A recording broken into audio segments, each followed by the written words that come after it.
thank you for participating to the podcast. I am Marco, calling from Barcelona. I'm Pietro, calling from Berlin. I'm Andrea, calling from Milan. This is Gianluca, calling from Milan. And this is Tommaso, also calling from Milan.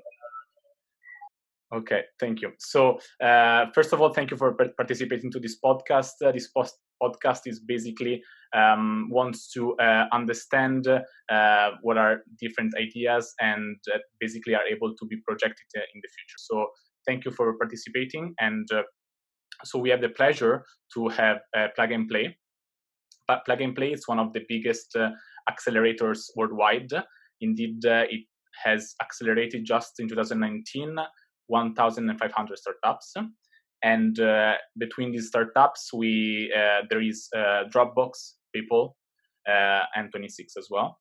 And so it's a really a big accelerator and an interesting place in which startups can furnish and can also accelerate. So we really would like to understand what is the value behind Plug and Play in general. So both in terms of how it was able to grow and what is the value added that it gives. And we also know that you call yourself as innovation platform. So it would be also interesting for us to understand what does it mean, an innovation platform. And so for this, we will start with the first question. Yeah, as Marco was saying, like it's very interesting to see the reality of Plug and Play, which is an accelerator. There is this strong focus on the community that you focus on building a local base. So we were wondering what's a community and what's the role that for you plays in shaping the ecosystem, the innovative ecosystem. Thanks for summing up the numbers about Plug and Play last year, and you're correct. Like, we define ourselves as an innovation platform. Accelerator is the term we've been using over the years, but we're phasing out because it refers to an old model maybe of working with startups, and now we're seeing this new phase, more platform-based. And what it really means is focusing on the connection between startups and corporates, which are the two stakeholders that need to work with each other to grow, and that's where Plug and Play specialized. But one of our great value add and what allowed us to grow so much over the last 5 to 10 years is the community around it that we created, as you were saying. So it's not just about the corporates and the startups, but the whole network of VCs. We work with angel investors, universities. Of course, in the United States, there's a great tradition of universities investing in startups and creating spin-offs. In Europe, it's not as advanced, but we're seeing things improving. And of course, there are also a variety of other players like government agencies, large events. So this whole ecosystem, and we provide a central platform for them to meet and network, so they can all assist startups in the growth phase. And of course, in Silicon Valley, there's an incredibly dense ecosystem in terms of innovation. Milan or other European cities are not there, but we've seen tremendous growth over the last couple of years, and that's also why we decided to launch in Italy. Thank you for the answer. The second question we would like to know a bit better, it's about your approach to give value to startups and to accelerate them. So since you were born in California, do you apply the approach that you're using there to Italy, to Milan, or do you think it's better to have a more tailored approach in helping startups and to the local market, for example, the Italian one? So in the US, for example, you host a variety of events. Do you do this also in Italy? And in general, we would like to know a bit better, some more information regarding this. Yeah, so that's a great question, and thanks again for having us. It's a pleasure to be speaking with you. So regarding your question about the difference in model between Italy and plug and play in the US, it's actually quite similar, and that's very much because we as plug and play operate as one single company. We're not really a franchise model. We're more like a single platform, attracting both corporates and startups from the world over. And indeed, you're right that we were born in Silicon Valley in California, and we've learned a lot of lessons there. I think one of the first lessons that was most impactful with regards to our model is that in order to be able to attract some of the best entrepreneurs and best companies, you cannot take a lot of equity from them. And in fact, our current model is that we don't take any.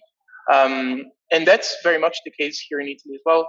We operate as an innovation platform, attracting again the startups and the corporates and helping them working together.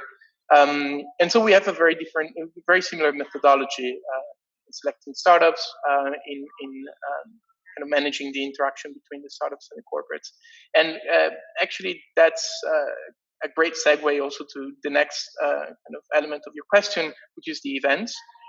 We have a pretty similar kind of approach to, again, managing the interaction between the startups and the corporates. We host a variety of events for different kind of use cases. For instance, we have selection days, which are when the corporates meet in person, or currently over teleconference, the startups in order to be able to select them for the programs. But we also offer kind of more tailored and specific events and deal flow sessions, as we call them, for corporates to meet individually the startups themselves on a more one-to-one setting. And so, yes, coming to your question, it's very similar the way we do it here in Italy as opposed to Silicon Valley. And in fact, our programs are very international. They're not really specifically focused on startups necessarily from a local ecosystem. Even here in Italy, in our previous batches, we had around 80% international startups. And so we see that the one model that we refined over the past 10, 15 years works really well here in Italy as well. And as to your question as to how we provide value to the startups, really the main kind of value added that we provide comes with the network, right? So the network, the corporate network, the VC network, as Andrea was mentioning, it's really the biggest in the world of its kind. We have about 400 corporate partners who are eager to meet and work together with some of the best startups globally.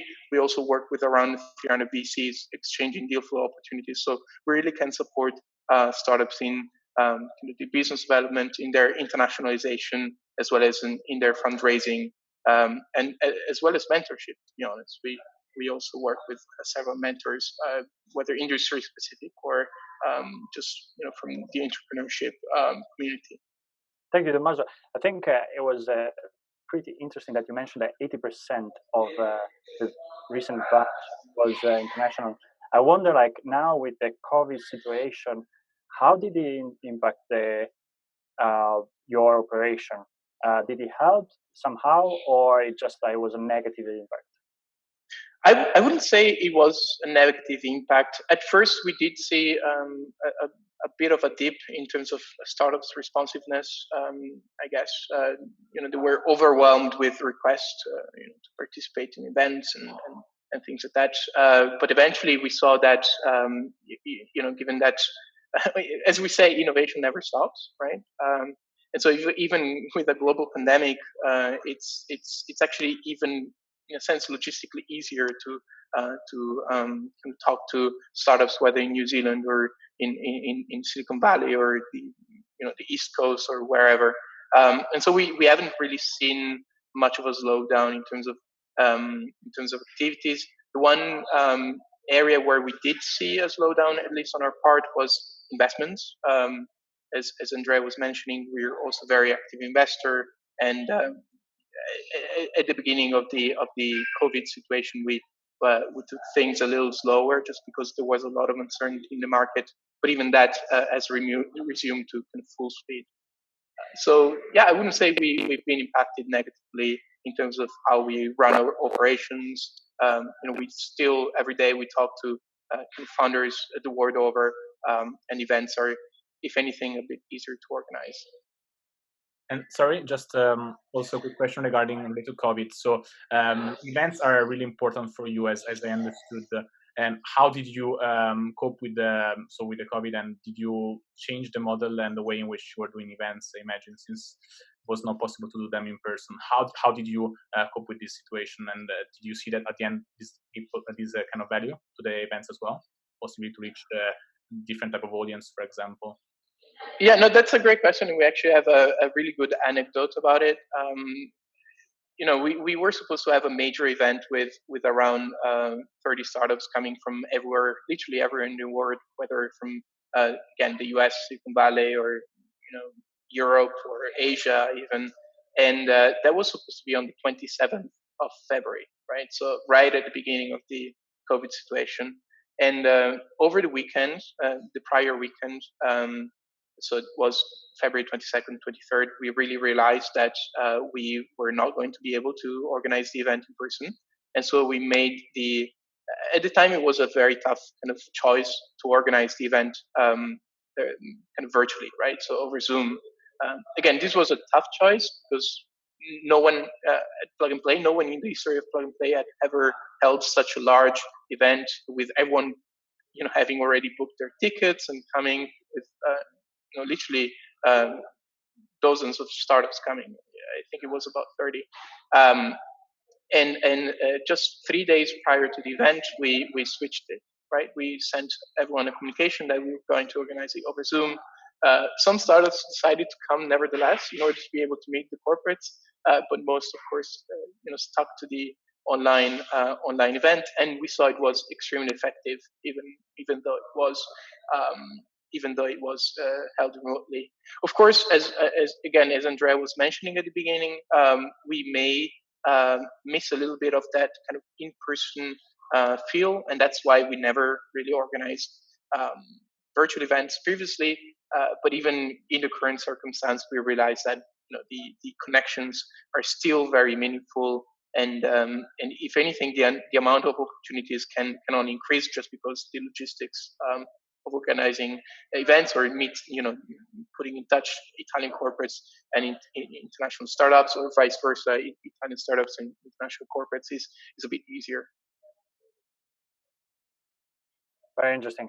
I think we might touch another interesting point that comes from the relations that you have with the local realities, and for example, university that are usually a very great source of both talents and also contamination of ideas regarding innovation and processes. So, what's usually your relations, and what you get from it in terms of contact that you have with the university? Yes, I will take this question. So thank you very much. So about the university, all over the world, Plug and Play is try to organize some contact with the universities. I know that in Silicon Valley, where we are, there for more time, we have a lot of partnership with university. We even organize some courses at the university, or at the end of some courses, we offer internship to the students. So there is a lot of contact between us and the university, and especially here in Italy, where I can talk more about. We have finalized just last month a big partnership with Bocconi University. So as you probably already know, Bocconi just launched new incubators, which is both a pre-accelerator and accelerator programs, which is called B4I. And in the accelerator, there is also the Università Statale of Milan and Politecnico. So there are a lot of actors in this in this program for Bocconi for Accelerator, and we are the operational partner. So with them, we do a lot of activities, keeping in mind that our first goal is to bring innovation to our partners. So this is our first goal. So everything we do is kind of related to this first goal, and the community itself is related to our main goal, which is providing innovation to our corporate partners, right? And let's say that we always look for quality startup, the best startup in the field, and for these reasons, we are continuously sourcing new startup, and we think that from the university there becomes a lot of talent, and there are always new ideas, and always like new ideas, and so for this reason, we think it's very important to keep a strong relation with the universities. And we also do some lectures. We did some lectures with the Politecnico, some lectures in Bocconi University, and yes, we are also like thinking about doing other partnership with university here in Italy. Yeah. Thank you so much. I think is very relevant, the story that you're sharing, and would be actually very interesting to hear a story from a success and maybe also a failure that you experienced that you might want to share. Yeah, no, I'm absolutely happy to talk about the success. I have to think a little bit about the failure. But there's actually a startup that I was talking to the founder a couple of weeks ago, and he was telling me the story of how they were born, actually within Bocconi itself. And we met them just even before actually signing the partnership with Bocconi. But we met them. We at an event organized by someone else. We touched base with them a few times, and they actually ended up being accelerated in the most recent batch in Silicon Valley, through which they're probably actually finding investors as well for that program. The company is based here in Italy, actually in Padova. But the 5 founders that are part of the company were actually actually got together in Bocconi, and the startup effectively was born there. So that's a great example of how kind of the relationship between universities and open innovation platforms can create a lot of value for all the stakeholders involved, right? So the university itself, just because it's an amazing success story of a company, accessing, corporate partners in Silicon Valley in the health program. It's a success story for us just because we sourced a world-class startup through a local office, the one here in Italy, which we otherwise wouldn't necessarily have met otherwise. And it's a success story, of course, for the partners as well, because they ultimately are the one benefiting from innovation. So as Gianluca was saying, the ultimate goal for us is to really facilitate innovation on the part of our corporate partners. And so even the relationship that we have with universities, finding great startups that are born every day within universities, that's ultimately to create value for them. So that's probably one of the main, one of the best success stories that I can think of right now. Thank you for the answer, Tommaso. So with this said, I would open the question we have a question from one of our followers. It is related to your decision to join Plug and Play. So in general, why did you choose to work in Plug and Play, and what are the main things that you love about your job? If you can share quickly about this, would be interesting. Yeah, maybe I'll go first, and thanks for the question. Well, actually, maybe Tommaso and I have a similar background. We both come from the world of economics and public policy, and we ended up doing this same master in Paris a couple of years ago. And one of our professors really inspired us into the fact that Europe is running behind US and China in terms of innovation and digital transformation, and that is critical for our continent, in Italy, of course, as well, to catch up in terms of this. And since then, we had the idea, because of this professor had a small investment firm in Paris, to propose to him to bring it to Italy. But then after a lot of outreach, different players, we actually got in touch with Plug and Play, that of course is one of the largest players. So both me and Tommaso saw it in California. And we saw it as a great opportunity to bring that kind of mentality and business model Tommaso and Gianluca were mentioning to Italy. And I guess what I like the most about this is, in a way, we bring in an international dimension and a recognized brand, but at the same time, we're kind of a small startup. Here in Italy, we're like 7 people now. So we kind of have to do everything. It's really flat mentality. We have a lot of fun. We learn so much about the Italian economy, founders in Italy and all across the world. So yeah, it's an amazing experience. Tom, Gianluca, I'll hand it to you. Yeah, I'm happy to build on what you were saying, Andrea, and yeah, thanks for sharing this. Sorry, it's always nice to hear it again. On my part, I guess that my favorite thing about this job is that every day you get to talk to founders, literally from all over the world, who are solving some of the hardest problems that really humanity is facing. And that's really humbling. I mean, you see people dedicating their lives, often working in excess of 100 hours per week at solving a very, very specific problem. And so it's really inspiring. It's really humbling to learn about this story, about what they're building, and to try and to support them really, as well as our corporate partners, of course. As I was mentioning, they're the ultimate client of ours. I don't know if Gianluca, you want to add something. Yes, I will add something really quickly. So the first thing is that, as we were mentioning before, we are not a franchising, so we're a company which is spread all over the world, but it's a single company. So we our headquarters in Silicon Valley, and we work very closely together. So we share best practices and also structures and advices, everything. So it's like working in the same place. It's like working for a big corporates, but at the same time working for a startup. So you have both sides of the medals, which I think is really interesting, because on one side you have a kind of structured approach from the big corporates, but also you can really be proactive and start your own project, your own ideas within the company. So I think it's really interesting.